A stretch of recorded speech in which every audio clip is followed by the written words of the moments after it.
PCC chief Deepak Baij ने विभिन्न मुद्दों पर अपनी प्रतिक्रिया दी, जिसमें भारतीय जनता पार्टी द्वारा 7 जुलाई से मैनपाट में प्रशिक्षण शिविर का आयोजन किया जा रहा है, जिसे लेकर दीपक बैज ने कहा है कि भारतीय जनता पार्टी को प्रशिक्षण की आवश्यकता है। जनता को बीते 1.5 सालों में इन्होंने इतना लूटा है, अब प्रशिक्षण दिया जाएगा कि आपको अगर बने रहना है तो लूटना बंद करना होगा। प्रदेश की स्थिति सुधरेगी, जिसे लेकर प्रशिक्षण चल रहा है। वहीं आगे बिजली के मुद्दे पर कहा है कि बिजली जा रही है, सारे प्रदेश में हालात क्या हैं यह जनता जान रही है। आगे कहा कि राजीव भवन के एक एक ईंट का हिसाब हमारे पास, क्या कुशाभाऊ ठाकरे निर्माण में किसका पैसा लगा, यह बात भारतीय जनता पार्टी बता सकती है। जिसे राजीव भवन निर्माण की जानकारी चाहिए वह सीधे प्रदेश कार्यालय आ जाए, मैं उनको एक एक पाई का हिसाब दे दूंगा। बिल्कुल 7 तारीख को हमारे राष्ट्रीय अध्यक्ष माननीय मल्लिकार्जुन खड़गे जी आ रहे हैं, साथ में केसी वेणुगोपाल जी भी रहेंगे। उसके लिए प्रदेश कांग्रेस कमेटी ने बृहद रूप से तैयारियां कर रही है। पूरे प्रदेश स्तर पर वरिष्ठ नेताओं को जिले का प्रभार दे दिया गया है, साथ ही विधानसभा वाइज प्रभार दे दिया गया है और लगातार सभी मोर्चा संगठन के साथ मेरा बैठकें भी हो रही है। और कल भी बस्तर में जगदलपुर में 6 जिलाध्यक्ष और प्रभारियों के साथ बैठक हुआ, फिर कांकेर जिले का बैठक हुआ, फिर वापसी में धमतरी जिले में वरिष्ठ नेताओं के साथ चर्चा हुआ। इस तरह से ऑल ओवर पूरे प्रदेश से 7 तारीख को खड़गे जी के कार्यक्रम में शिरकत करने ऐतिहासिक जनसभा होगी और लगभग 25,000 से अधिक हमारे कार्यकर्ता, किसान और जवान शामिल होंगे। और कहीं न कहीं राज्य सरकार की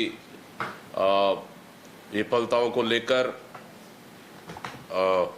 जनता के सामने 1.5 साल की विफलता को लेकर बात रखेंगे और साथ ही प्रदेश और देश के विभिन्न मुद्दों को लेकर भी खड़गे जी बात रखेंगे और कहीं न कहीं निश्चित रूप से कार्यकर्ताओं में इससे मनोबल भी बढ़ेगा। इसके लिए हम लोग बृहद रूप से तैयारियां कर रहे हैं और साथ ही जिस तरह से खरीफ की फसल अभी वर्तमान में हमारे किसान पूरी तैयारियां कर रहे हैं बुआई की, रोपाई की, लेकिन सरकार किसानों को गुमराह करने के लिए दलहन और तिलहन को बोनस देने वाली बात कर रही है, ताकि सरकार चाहती है कि किसान धान कम पैदावार करे ताकि उनको 3100 रुपये में खरीदना ना पड़े। और मीटिंग में डीएपी खाद नहीं है, उसकी चर्चा नहीं होती है। डीएपी खाद के लिए क्या किसानों के लिए उपलब्धता कराएं, उसके लिए चर्चा नहीं होती है। डीएपी खाद उपलब्ध ही नहीं है तो कालाबाजारी होगी कैसे? डीएपी खाद के लिए चर्चा नहीं होता है, कालाबाजारी रोकने के लिए चर्चा होता है। तो कहीं ना कहीं सरकार पूरी तरह से किसानों के साथ न्याय नहीं कर रही है और किसान कहीं ना कहीं प्रदेश के किसान इस सरकार से त्रस्त हो चुके हैं। साथ ही जिस तरह से कल घटनाएं घटी कि मुख्यमंत्री का कार्यक्रम होता है मेडिकल कॉलेज में और वहाँ के स्टूडेंट्स ने अपनी मांगों को लेकर सभा के अंदर कार्यक्रम स्थल और कार्यक्रम स्थल के बाहर विरोध प्रदर्शन करते हैं। बेहद ही चिंताजनक है, क्योंकि हम लगातार इस बात को कह रहे हैं कि प्रदेश में किसान, महिलाएं, कोई भी खुश नहीं इस सरकार से। अब तो यूथ भी अगर आकर सड़कों पर प्रदर्शन करने लगे तो इस सरकार की क्या हालत हो सकती है, आप कल्पना कर सकते हैं। क्योंकि कांग्रेस की सरकार में वहाँ के हॉस्टल के लिए राशि स्वीकृति की थी, टेंडर भी हो चुका और काम भी शुरू हुआ, लेकिन इस सरकार की उदासीनता की वजह से अभी तक हॉस्टल पूरी तरह बन नहीं पाया है और छात्र कहीं न कहीं पढ़ाई में उनको दिक्कतें आ रही है, बाधाएं आ रही है। इसको लेकर कल प्रदर्शन किया। मैं समझता हूँ सरकार के लिए गंभीर विषय है और कहीं न कहीं चिंताजनक है और सरकार को मतलब यूथ ने इस सरकार को पूरी तरह से नेगलेक्ट कर दिया है। और जिस तरह से इस सरकार की हठधर्मिता के वजह से पूरे प्रदेश में शिक्षा व्यवस्था चौपट हो चुका है। 10,463 स्कूलें बंद कर दी इस सरकार ने और शिक्षकों को सेटअप के नाम से एक जिले से करीबन 150-200 किलोमीटर दूर तक उनको पोस्टिंग कर दिया गया और अभी भी पूरे स्कूलों में सेटअप कहीं नहीं हुआ है। एक स्कूल में तो ये है कि पूरे बच्चे को एक ही टीचर पढ़ा रहे हैं या एक ही कक्षा में एक ही रूम में 1 से लेकर 5वीं तक का बच्चों को शिफ्ट किया गया है। मतलब इस तरह से शिक्षा व्यवस्था पूरी तरह से बदहाल हो चुकी है। अब मुख्यमंत्री पता नहीं क्या समझ के सेटअप करने जा रहे हैं, लेकिन छत्तीसगढ़ में अभी तक न ही शिक्षा पूरे बिल्डिंगें जर्जर है, कापी पुस्तक ड्रेस अभी तक पहुंच नहीं पाया है, तो शिक्षा की गुणवत्ता कैसा सुधरेगा।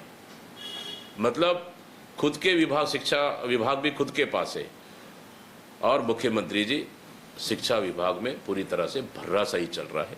कहीं ना इसका जिम्मेदार भी स्वयं मुख्यमंत्री जी। अगर भारतीय जनता पार्टी किस पैसे से बना है, अगर हिसाब लेना चाहे तो हमारे दफ्तर में आ जाए। कौन आना चाहे? प्रदेश अध्यक्ष आना चाहते हैं क्या? मुख्यमंत्री आना चाहते हैं क्या? और कोई नेता नितिन नवीन जी आना चाहते हैं क्या? आ जाए, हमारा दफ्तर में बैठ जाए, हम 1-1 रुपये का हिसाब दे देंगे कि क्या के पैसे से बना है।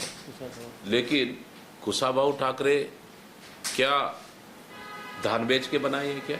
क्या कुशाभाऊ ठाकरे बनाने के लिए भारतीय जनता पार्टी के कार्यालय में कोई पैसे उगाने का कोई पेड़ लगाए हैं क्या? जो 150-200 करोड़ का कुशाभाऊ ठाकरे 5 स्टार होटल से ज़्यादा आलीशान बना हुआ है, ये कहाँ का पैसे का है? जिले में उनके कार्यालय बना है, वो कहाँ के पैसे का है? जरा ये अपना हिसाब तो दे दे। तो खुद शीशे के घर में रहकर दूसरे के घरों में पत्थर मारना, ये भारतीय जनता पार्टी का पुरानी आदत है। प्रशिक्षण की आवश्यकता है भारतीय जनता पार्टी को, इसलिए क्योंकि इस सरकार में कोई ठीक ठाक तो है नहीं। पहला चीज़ ये है कि पूरे विधायक और उनके मंत्रियां तो लूट खसोट में लगे हैं। दूसरा ये कि पूरे पटरी से उतर चुके हैं। जनता गांव में मुख्यमंत्री से लेके उनके मंत्रियों तक का विरोध कर रही है, तो चिंताजनक बात तो है। तो कहीं ना कहीं इन सब को चिंता करते हुए ट्रेनिंग ले रहे हैं ताकि 1.5 साल में खूब लूट लिए, अब कम से कम थोड़ा सा सुधर जाओ, तो हो सके इसका ट्रेनिंग दे रहे होंगे। ठीक बोल रहे हैं आप। कल मैं लास्ट मीटिंग करीबन 6:30 बजे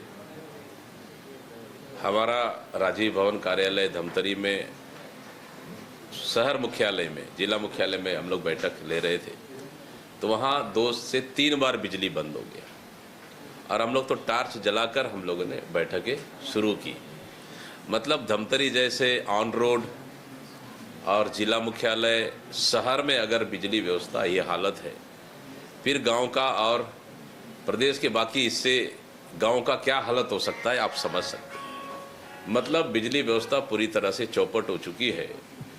हम लोग को भी कार्यक्रम के लिए अब अलग से जनरेटर की व्यवस्था करना पड़ेगा, नहीं तो बिजली साए आते रहेगा जाते रहेगा।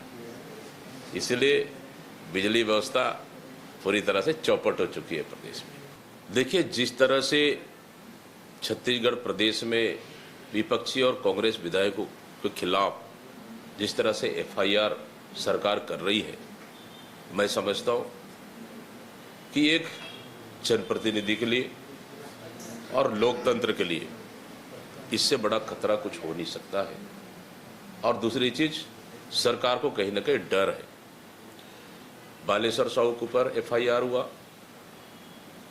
फिर अभी देवेंद्र यादव विधायक के ऊपर FIR हुआ, और अभी हमारा जांजगीर चांपा व्यास कश्यप MLA के ऊपर FIR हुआ, जो पिछले जुलाई में वही गांव के ग्रामीण लगभग 9 से 10 किलोमीटर एकदम जर्जर सड़कें हैं, उसकी मांग को लेकर पिछले जुलाई में साल भर पहले धरना दिए, साल भर तक कुछ नहीं हो पाया।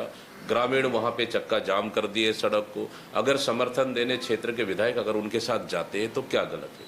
एक तो आप सड़क बना नहीं पा रहे, एक तो आप लोगों का विकास का काम कर नहीं पा रहे, उसके विरोध में अगर कोई जनता आ रही है, विधायक समर्थन देने जा रहे हैं, विधायक प्लस दर्जनों के खिलाफ में आप उनके खिलाफ में FIR करते, मतलब ये क्या तरीका है? मतलब आप काम भी ना करो, चोरी भी करो और सीना जोरी भी करो, बोले नहीं चलेगा। निश्चित रूप से इसको लेकर अभी पार्टी 7 तारीख के बाद गंभीर मंथन करेगी और सरकार के खिलाफ इस तरह की कार्रवाई के खिलाफ कांग्रेस पार्टी कड़ा विरोध करेगी। देखिए ये हमारा समय समय पे AICC के ऑल इंडिया कांग्रेस कमेटी के मार्गदर्शन में कांग्रेस के परिसंपत्तियों का परीक्षण होते रहता है, ताकि हमारे पास कितने भवनें हैं, कितनी ज़मीनें हैं और ऐसे बहुत से सारी चीज़ें जानकारी है, वो AICC के मार्गदर्शन में हम लोग को उपलब्ध कराना रहता है।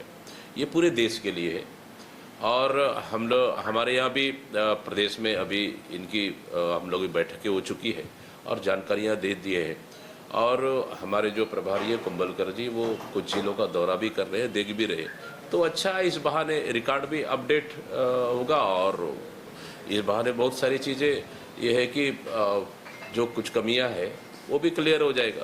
तो ये तो AICC का काम है।